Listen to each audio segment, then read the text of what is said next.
চিকেনের যতই নানা ধরনের রেসিপি বানায় না কেন, চিলি চিকেন হলো এমন একটা রেসিপি যেটা বাচ্চা থেকে বড় সবারই খুব পছন্দের একটা খাবার। তো চলুন তবে শুরু করা যাক।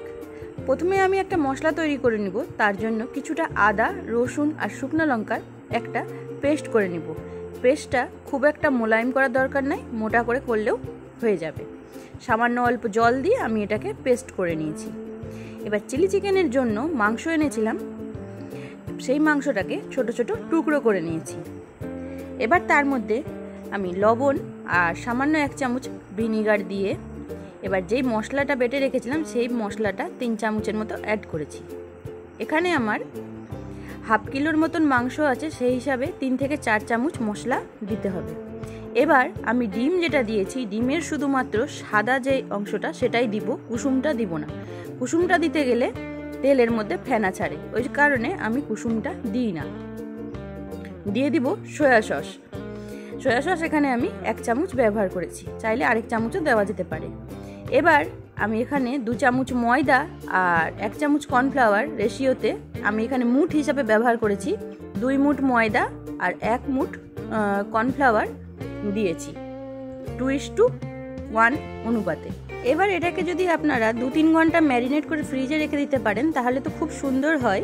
যদি আপনারা রাত্রে বানান তাহলে দুপুরবেলা এইভাবে মেখে ফ্রিজে রেখে দিতে পারেন, আর রাত্রেবেলা ডাইরেক্ট শুধু পাকোড়াগুলো ভাজতে পারেন। আমি মেখে বেশিক্ষণ না 10-15 মিনিটের মতন ঢেকে রেখেছিলাম, তারপরে এটাকে আমি তেলে ভালোভাবে ফ্রাই করে নিয়েছি। এদিকে আমি কিছুটা পেঁয়াজ আর কিছুটা ক্যাপসিকাম 4 কোনা করে কেটে রেখে দিব। এবার যেই তেলে আমি ফ্রাই করেছিলাম পাকোড়াগুলো, সেই তেলটা কিছুটা কমিয়ে অল্প তেলের মধ্যে রসুন কুচি, কাঁচা লঙ্কা আর ক্যাপসিকামগুলো দিয়ে একটু নাড়াচাড়া করে নিতে হবে।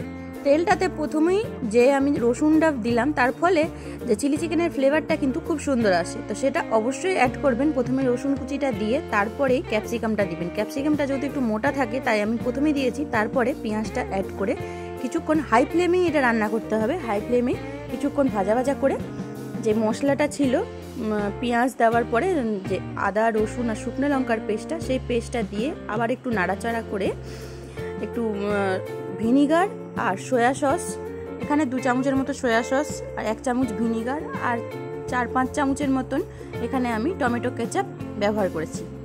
এবার আমি চিলি চিকেনটা একটু মিষ্টি মিষ্টি পছন্দ করি, তাই এর মধ্যে আমি একটু চিনি অ্যাড করলাম। চিলি চিকেন একটু মিষ্টি মিষ্টি ভালো লাগে খেতে। এবার যেই বাটিটাতে আমার চিকেন পাকোড়াগুলো মেখে রাখা ছিল, সেই বাটিটার মধ্যেই 1 চামচের মতন কর্নফ্লাওয়ার গুলে আমি সেই কর্নফ্লাওয়ারগুলো জলটা এর মধ্যে দিয়ে দিলাম। এবার জলটাকে একটু ফুটে গেলে যে পাকোড়াগুলো আমি ভেজে রেখেছিলাম সেই পাকোড়াগুলো এর মধ্যে দিয়ে দিব। কিছুক্ষণ ফুটিয়ে বাস ঢেকে রেখে দেন। তারপরে যখন আপনাদের নান বা রুটির সাথে পরিবেশন করবেন তখন এটা সার্ভ করুন। আমি বলবো যে এটা নান দিয়েও যেরকম ভালো লাগে খেতে, এটা আপনারা ফ্রাইড রাইস দিয়েও করে খেতে পারেন।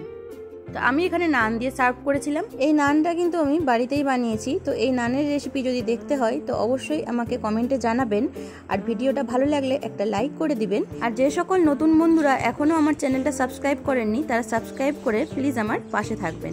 ধন্যবাদ।